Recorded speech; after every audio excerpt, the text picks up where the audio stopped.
Assalamualaikum warahmatullahi wabarakatuh. Jadi kita dari kelompok 12, kita di sini ngambil kasus nomor 6. Yaitu isi kasusnya itu A meninggal dunia, meninggalkan 3 orang anak kandung bernama B, C, dan D. Terbukti bahwa D on wardik terhadap A. Nah, pertanyaan pertamanya itu siapa saja yang menjadi ahli waris dari A? Dan pertanyaan keduanya, berapa legitimporti dari ahli waris A dan sebutkan dasar hukumnya. Nah, pertama-tama sebelum kita masuk ke analisis kasusnya, kita akan perkenalan diri terlebih dahulu.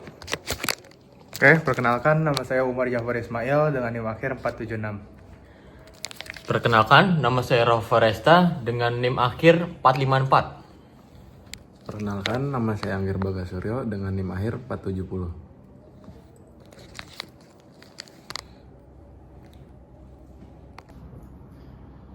Jadi di kasus ini si A kan meninggal, terus ninggalin 3 anak, B, C, sama D.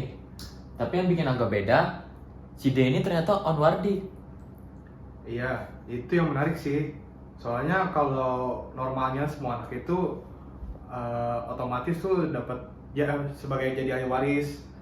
Apalagi di KUH Perdata, anak tuh termasuk golongan pertama. Nah, tapi karena si D ini onwardik, berarti dia bisa kehilangan hak warisnya. Di pasal 838 dijelasin kalau orang yang dianggap nggak patut bisa gugur dari pewarisannya. Berarti posisinya D ini kayak dianggap nggak ada ya dalam pembagian. Kurang lebih gitu sih. Bahkan kalau ngikutin pendapat Subukti, dia tuh dianggap seolah-olah nggak pernah jadi ahli waris dari awal. Nah, dan itu juga ngaruh ke pembagiannya. Apalagi kalau kita ngomongin legitimporti, karena itu kan tergantung jumlah anaknya juga. Berarti nanti kita harus lihat lagi ya, dihitungnya masih 3 anak atau jadi 2 anak doang gara-gara D keluar. Nah, itu dia. Di situ letak analisisnya. Karena di pasal 914 kan beda-beda tuh. Kalau jumlah anaknya beda. Jadi intinya kasus ini bukan cuma soal siapa yang dapat warisan, tapi juga gimana status onwardik itu bisa ngerubah cara kita ngitung pembagiannya. Jadi di sini saya akan mempresentasikan hasil pembahasan kelompok kami yang pertama dari pertanyaan siapa saja yang menjadi ahli waris dari A.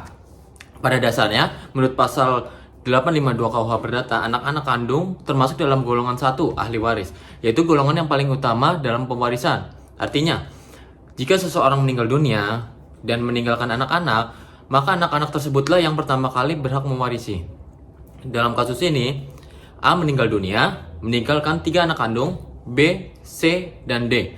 Secara normal, ketiganya berhak menjadi ahli waris dan mendapatkan bagian yang sama besar. Namun, terdapat fakta penting bahwa D terbukti onwardik atau tidak patut menjadi ahli waris.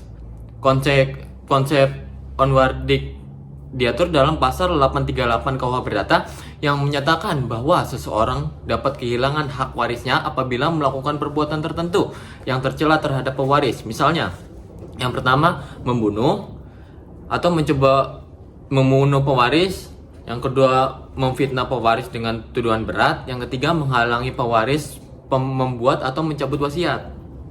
Selanjutnya, akibat dari status onwardik, yaitu D kehilangan haknya sebagai ahli waris, D dianggap tidak pernah ada dalam pembagian warisan.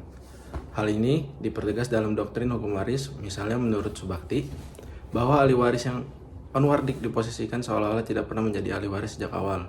Dengan demikian, D tidak mendapatkan warisan, dan yang mendapat waris dan ahli waris yang sah hanya B dan C. Selanjutnya saya akan menjawab pertanyaan kedua, yaitu berapa legitimporti dan dasar hukumnya. Yang pertama, pengertian legitimporti. Legitimporti adalah bagian mutlak dari harta warisan yang wajib diberikan kepada ahli waris tertentu dan tidak boleh dikurangi oleh kehendak pewaris melalui wasiat. Hal ini diatur dalam pasal 913 KUH Perdata. Anak-anak termasuk dalam kategori legitimaris, sehingga mereka memiliki hak atas legitimporti. Yang kedua, Penentuan besarnya legitim porti. Untuk menentukan besarnya legitim porti digunakan pasal 914 KUH Perdata yang mengatur besaran berdasarkan jumlah anak. Jika ada satu anak, legitim porti sama dengan setengah harta. Jika ada dua anak, legitim porti sama dengan 2/3 harta. Jika ada 3 anak atau lebih, legitim porti sama dengan 3/4 harta. Penerapan pada kasus awalnya A memiliki 3 anak, B, C, D. Namun karena D unworthy, maka D dianggap tidak ada. Jumlah waris yang dihitung sama dengan 2 orang, yaitu B dan C. Maka yang dipakai adalah ketentuan 2 anak, legitim porti sama dengan 2/3 harta warisan. Berikutnya pembagian legitim portinya. Total legitim portinya adalah 2/3 dari seluruh harta warisan. Karena B dan C memiliki kedudukan yang sama, maka dibagi rata. B dapat 1/3 bagian dan C-nya dapat 1/3 bagian. Kemudian sisa harta warisannya. Sisa dari harta warisan adalah 1/3 bagian. Bagian ini bebas diberikan oleh pewaris melalui wasiat dan bisa diberikan kepada pihak lain, misalnya orang luar, lembaga, dan lain-lain. Dan kemudian kita akan lanjut ke dasar hukumnya. Dasar hukum yang saya gunakan adalah pasal 838 KUH Perdata tentang onwarding. Kemudian pasal 852 KUH Perdata, anak sebagai ahli waris golongan 1. Kemudian pasal 913 KUH Perdata, yaitu mengenai pengertian legitim porti. Kemudian pasal 914 KUH Perdata tentang besaran legitim porti. Berikutnya penguatan dari doktrin atau pendapat ahli. Menurut Subekti, ahli waris yang onworthy dianggap tidak pernah ada dalam pewarisan. Menurut R. Suroso, legitim porti merupakan perlindungan hukum bagi ahli waris, garis lurus agar tidak dirugikan oleh kehendak pewaris. Selanjutnya kesimpulan akhir.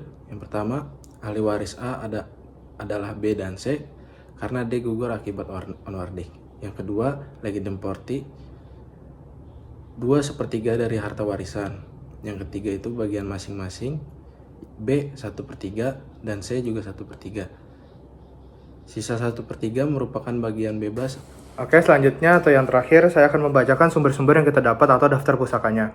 Yang pertama, yang berasal dari buku, yaitu 1.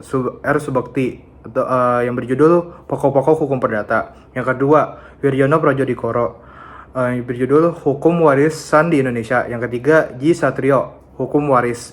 Yang keempat, Sri Sudawesi Mas John Sofwan, Hukum Perdata, Hukum Benda dan Hukum Waris. Yang kedua berasal dari peraturan perundang-undangan. Ada Kitab Undang-Undang Hukum Perdata, khususnya pasal 832 yang mengenai ahli waris, pasal 838 yang mengenai onworthy, pasal 913 atau 913 yang mengenai legitim porti. Yang ketiga ada dari artikel atau referensi tambahan yang kita dapat, yaitu Mahkamah Agung Republik Indonesia atau putusan-putusan terkait sengketa waris. Oke, sekian hasil diskusi kami atau yang kita barusan presentasikan. Kurang lebihnya mohon maaf. Assalamualaikum warahmatullahi wabarakatuh.